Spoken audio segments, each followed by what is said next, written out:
Good afternoon. This is Marshall Ross, the Chief Scientific Officer at the Newly Institute, and I'm here today to talk to you guys about nutrition. The links between what you eat and your mental health are becoming increasingly recognized. There is study after study after study showing dramatic impacts of what you eat on symptoms of depression, anxiety, pain.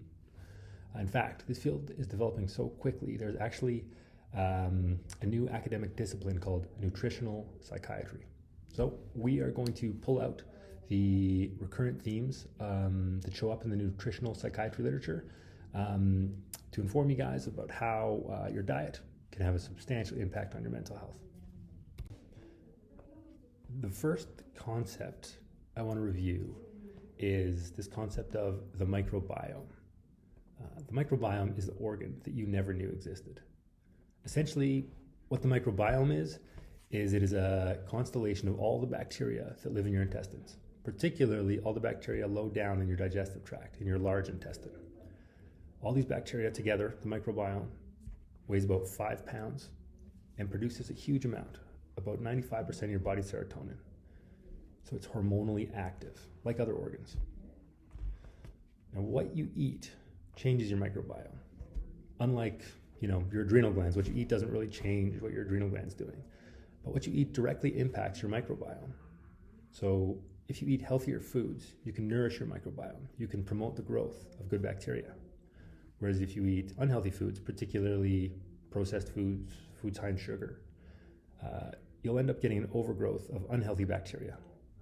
We know if you have the right bacteria in your gut, you have better hormonal balance and higher happiness levels, less depression, less anxiety, less pain.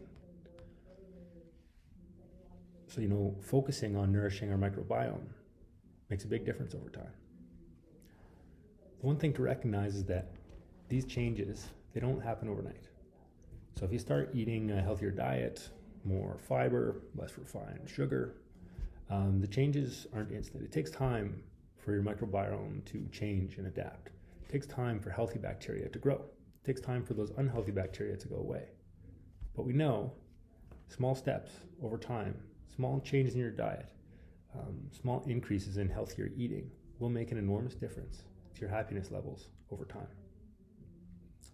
In fact, there are studies coming out now about what's called a stool transplant, which is kind of a strange concept, but the whole idea is that you take a whole bunch of antibiotics and wipe out your microbiome. You kill all the bacteria. You use these powerful antibiotics that particularly attack your microbiome. You wipe out all the bacteria in your intestine. Next thing you do is you get someone else's bacteria, so essentially encapsulated bacteria from someone else's gut, and you essentially take those to populate your own digestive tract. We're seeing some amazing early results in that people who do not suffer from depression, when they give a stool transplant to others who do suffer from depression, there are dramatic impacts on symptoms. And so we know that changing your microbiome, changing the bacteria that live in your gut, has a dramatic impact on your mental health. Now, you don't have to do this crazy stool transplant thing. All you have to do is change your diet, encourage the growth of healthy bacteria, and over time, you too can have a healthy microbiome. The connection between our gut and our brain goes beyond the microbiome alone. We generally think of the connection between our mood and our brains and our guts in 3 different areas. The first is inflammation. We know that unhealthy foods, particularly those foods that include unnatural ingredients, I'm talking about chemicals, preservatives, flavor enhancers, colorings. We know these foods can cause inflammation in our intestines. They're unnatural. Our intestines did not evolve to process these things. And the inflammation that it creates in the gut can be widespread. Essentially what happens is inflammation in your gut, there's this theory called leaky gut syndrome. Your intestines get inflamed and a huge amount of your body's blood flow goes to your intestines. Particularly after you eat, your body directs a huge amount of blood flow to your intestines to absorb nutrients from your gut into your blood. If there's inflammation in your gut, that inflammation is essentially absorbed by your bloodstream. Once it's in your bloodstream, it goes around to the rest of your body. And those inflammatory markers can cause inflammation everywhere. So imagine you eat, I don't know, something super processed. Your gut starts getting a little bit inflamed. That inflammation, those inflammatory markers are carried into your bloodstream, and they're brought everywhere in your body. So you may get a rash, you may get joint pain, it may worsen fibromyalgia pain. It can lead to early strokes and heart attacks.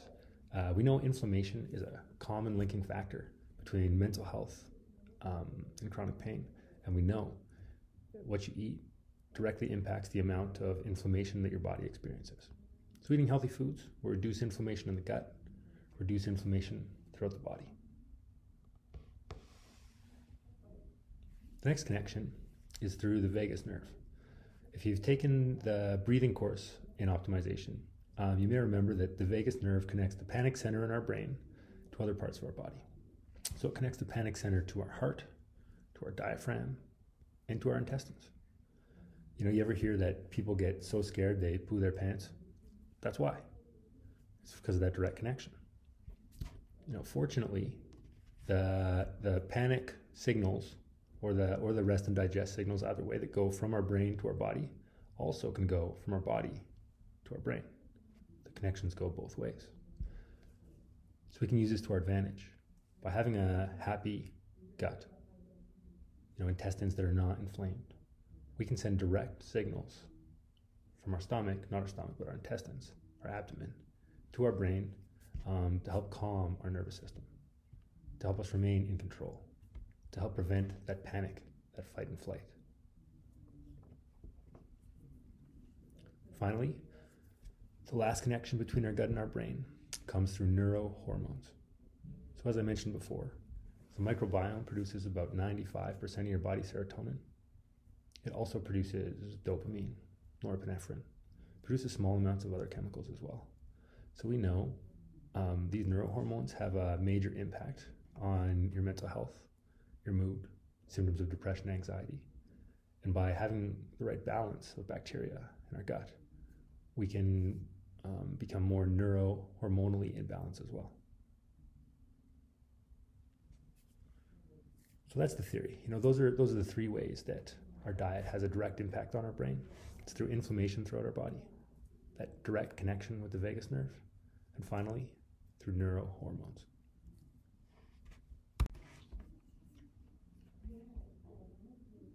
So what foods tend to be harmful?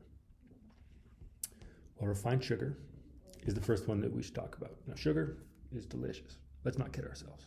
We all enjoy sugar. Like, our brains are programmed to crave it. But it's hard on our gut. And in between sugar rushes, it's hard on our moods. The problem with refined sugar is that it's absorbed high up in your digestive tract. It's very simple. It's a simple molecule. It's a short chain carbohydrate. So it's very easy for our bodies to break it down and absorb it. That means that it's absorbed in our small intestine. So, you know, it goes stomach, small intestine, large intestine. It's absorbed high up in our digestive tract, in our small intestine. The problem with this is that most of our microbiome, those healthy bacteria, they live low down. They live in our large intestine. So if we eat a lot of refined sugar, we're feeding those bacteria in our small intestine that we don't want to be feeding. We're causing overgrowth of those negative bacteria in our small intestine. And we're starving the healthy bacteria, which are lower down. Because all that sugar is absorbed. By the time these foods get to our large intestine, there's nothing left. It's already been absorbed. So by reducing the amount of refined sugar, focusing on fibers and complex carbohydrates, we can feed those bacteria that are in our large intestine and promote growth of the healthy bacteria. We know that this has profound impacts on mood. We've seen this in study after study after study. You know, some studies look at the Mediterranean diet or the Japanese diet, or there's a whole bunch of diets that have been studied. The one thing we see is that mood is consistently better when there's lower levels of refined sugar. It's a hard thing to do. Your body gets addicted to sugar. There's literally withdrawal from sugar. So if you're going to try to reduce the sugar in your diet, and I suggest that we all should, do it slowly over time, cut back a little bit at a time, and eventually you'll start feeling better and better slowly over time. But I don't think you should, if you eat, candy all day, you shouldn't go to having none. It's kind of like weaning off of drugs or alcohol. Your body is craving it, it's used to it, it becomes accustomed to it, and you can get withdrawal from sugar. So as you reduce the refined sugar in your diet, do it slowly. Again, you can't make changes overnight. Your microbiome won't suddenly become healthy. It takes time. So when you're reducing refined sugar, slowly reduce it over weeks. Try to get to the point where having maybe 1 serving a day, maybe less. Again, the more fiber, the more whole grains, the more will nourish our microbiome, and the less inflammation will cause in our intestines. The next harmful food are highly processed foods. Think of highly processed foods as things that come from cans, things like fast food, salami, potato chips. These foods are delicious. These foods are designed in a lab to be extra tasty. That's the whole point of them. What food manufacturers do is they add chemicals, unnatural ingredients that essentially trick our senses into believing that these are highly nutritious, delicious foods that our body needs. Unfortunately, despite the enjoyment of these foods, all the unnatural ingredients cause inflammation in our gut walls. As we talked about, that inflammation has a dramatic impact on our physical health and our mood. There's this theory called the leaky gut theory, where if you have enough inflammation in your intestines, tiny amounts of bacteria or food particles can actually cross your intestines into your bloodstream, causing inflammation. So whether it's inflammatory markers or true leaky gut, the theory remains the same, and the point is unhealthy diets, particularly highly processed foods, lead to inflammation throughout your entire body. That will increase pain. That will be hard on mood. It'll increase anxiety, increase depression. So just think, the closer a food is to its natural state, the less inflammation it will cause. The more processed a food is, the more chemicals have been added, the more steps have been taken to go from natural to what you're eating, the harder the food is going to be on our digestive tracts, and the more inflammation it will cause.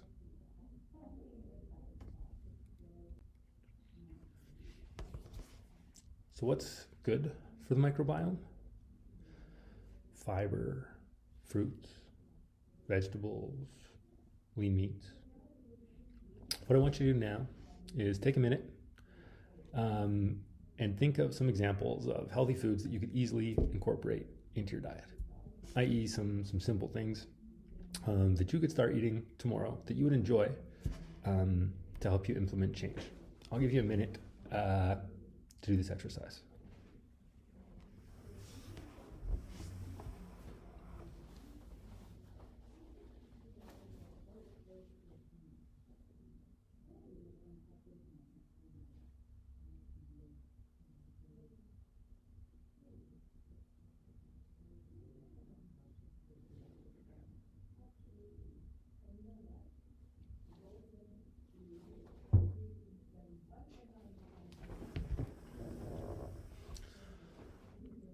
All right, let's move on.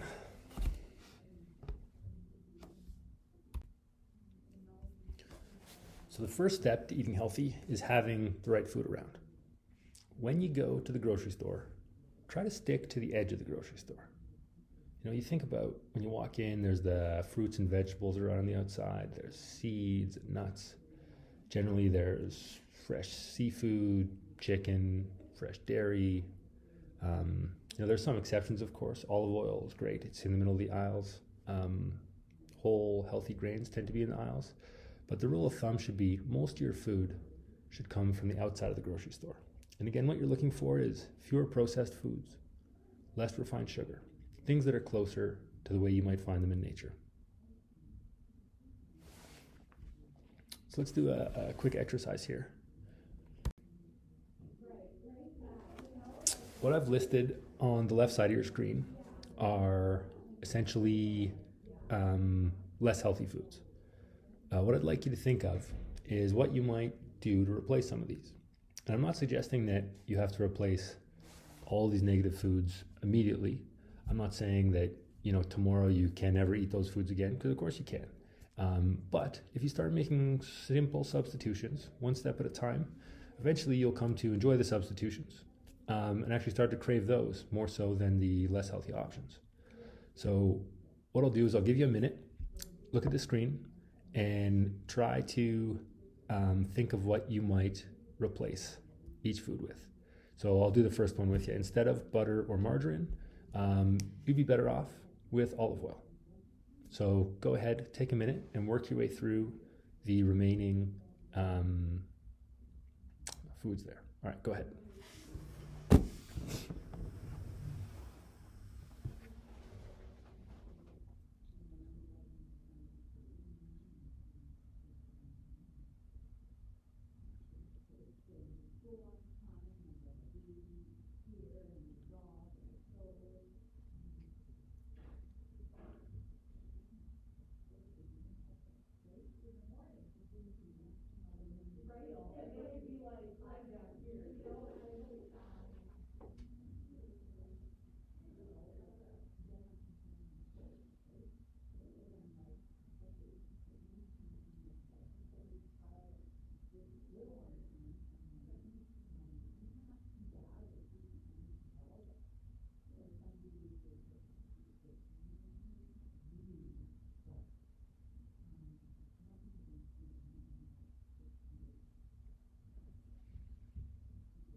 All right, hopefully that was enough time.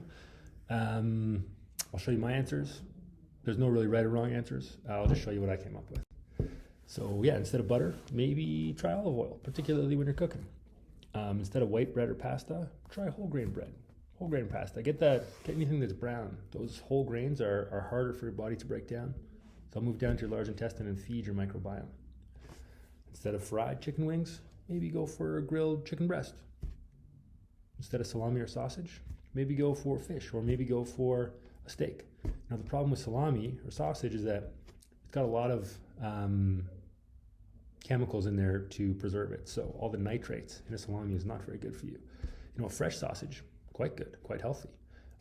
Again, it's just adding that extra chemical, taking it one step further away from nature that makes it harder on your gut. So try to stick with something leaner, more healthy. Chips, instead of chips, you know, just a quick snack you might pick up at the gas station or something. Maybe pick up a little pack of almonds instead. Instead of French fries, you know, when you go to the restaurant, maybe order the side salad. Maybe order some veggie sticks. Not every time. Sometimes you gotta have those fries. They're delicious. But, you know, once in a while, maybe it's worth switching it up. Instead of candy or chocolate, sometimes we all crave something sweet. Maybe try grapes or fresh berries, strawberries, raspberries, delicious.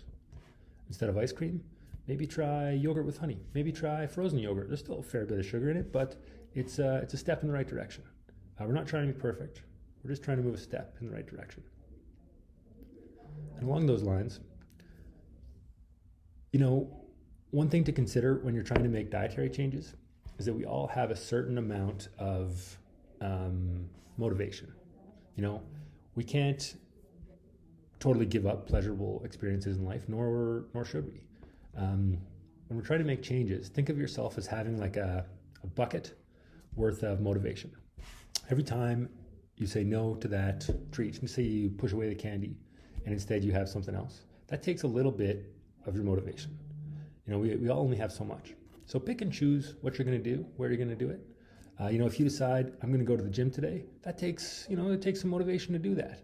And so we can't pretend like we're going to, you know, always have unlimited amounts of motivation and we're just going to eat vegetables and run all day. Like, no one can do that. So be realistic with yourself. Make the changes that you can. Make the changes that are easier for you to make, that take less amounts of motivation. And know that, you know, you only have so much. So, you know, the goal here is to make small changes over time, not get overwhelmed. Because the last thing you want to do is try to do too much, become overwhelmed, and essentially fall back to everything you're doing before. In order to change in the long term, we're much better off to recognize we only have, our bucket is only so big, and take a scoop out when you can. And when you can't, that's okay. Be kind to yourself. So small changes over time. Maybe you don't really like chips and you love almonds. Well, maybe that's the easiest change for you to make. Maybe you love ice cream and you're not willing to give that up. That's okay. Pick and choose. Pick the stuff that's easy for you to give up. Pick the easy changes for you to make because it's going to take less motivation. We only have so much. All right. Let's talk about some mental health biohacks. These are little tricks that are proven in the medical literature to make an impact on your health. So the first thing is protein in the morning. This is fairly easy to do. Have some nuts, have some yogurt, maybe drink milk, maybe have a smoothie, maybe eggs, lots of options. Try to avoid that carb-heavy, protein-free breakfast, like a white bagel with jam on it. Instead, have some peanut butter. And if you can, get away from the super processed peanut butter. Try to move to a more natural peanut butter that doesn't have as many emulsifying agents and other chemicals that are designed or added to make it taste better. A natural peanut butter, at first you may not enjoy it quite as much, but over time you'll get used to it and you'll start to enjoy it even more. Over time you'll find that the craft peanut butter, the processed peanut butter tastes unnatural. And you start to actually crave the natural version. It's a good place to be. We know that if you have more protein in the morning, you have less cravings throughout the day. That's the point. Protein in the morning prevents you from getting that insulin surge. It provides you the baseline level of energy so that you don't get a surge of insulin, a drop in your blood sugar, and subsequent craving for more food throughout the day. So protein in the morning will help you eat healthy for the remainder of your day. The next mental health biohack is omega-3 fatty acids. We've seen in multiple studies, omega-3s improve your mood, they decrease levels of depression and anxiety. What I want you to remember though, is that this doesn't work right away. It's not like you can start eating more omega-3s and suddenly feel better. Every single cell in your body, including the cells in your brain, are covered in what's called a lipid bilayer. And the whole point of eating more omega-3s is to replace those molecules in your cells so you have a healthier lipid bilayer around your cells. This doesn't happen overnight. You have to take omega-3s for a prolonged period of time to gradually improve the functioning of those cells, to gradually replace your lipid bilayer. There's a few ways you can increase your omega-3s. There's lots of foods that have them. So, fish, chicken, these are classic foods that have high omega-3s, or you can take a supplement. Either way works. Just remember, it's going to take time.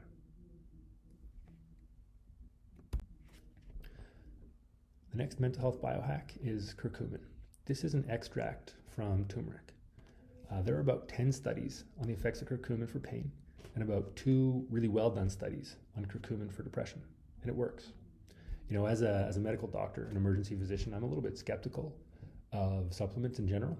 I see people come in overdosing on various supplements that are recommended by various practitioners.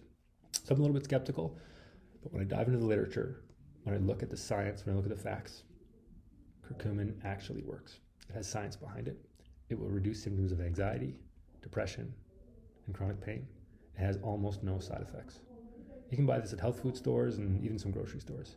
It usually comes in condensed, extracted form. Here is your nutrition prescription.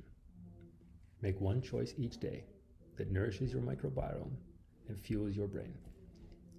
Start small. You don't have to change everything all at once. In fact, if you tried, it would be very hard to implement and you would likely fail. Similarly, if you go from eating no fiber to crushing mounds of vegetables, your body will revolt and you will feel worse. Remember, we all have a limited amount of motivation. We all have that bucket of willpower. We only have so much. So make changes that work for you. Make healthy changes that require less willpower. That's the best place to start. So pick one thing each day that you think is manageable, that you think is important. Focus on something that is relevant and that you enjoy. That'll make it easier to stick to. After some time, if you've made one change a day for a while, you're feeling good about it, you can start thinking about adding another change. But don't rush it. And if you get through a day and you haven't made a change, that's okay too. Try the next day. So don't try to eliminate all the pleasures of life immediately. You know, food is one of the great joys in life, and we should enjoy it. Instead, take small steps in the right direction and start enjoying the benefits of a healthy microbiome. That's all I've got for you today. Thanks for tuning in. Look forward to seeing you at the next optimization course.